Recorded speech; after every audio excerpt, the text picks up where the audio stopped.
Okay, so the best cracked dry heel foot cream. I'm sorry, but what the hell is this? Like, I am obsessed, literally obsessed. I want to eat it. It actually took me back to my childhood. I felt like a child smelling the smells because I know it's got like, I don't know if it's a mango or it's got like coconut oil, coconut butter, but I have my dad's feet, and my dad's feet is like cracked and dry and just disgusting. And I feel like this is like taking care of it.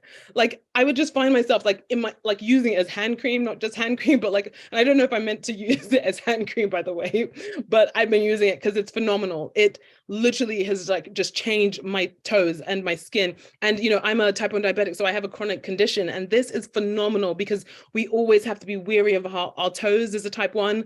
And I just, went to my endocrinologist, and, every 3 months I go there and they check everything, to make sure it's okay. And she was checking my toes and she was like, wow, your toes, my endocrinologist was like, wow, they're really nourished because this is everything. I couldn't.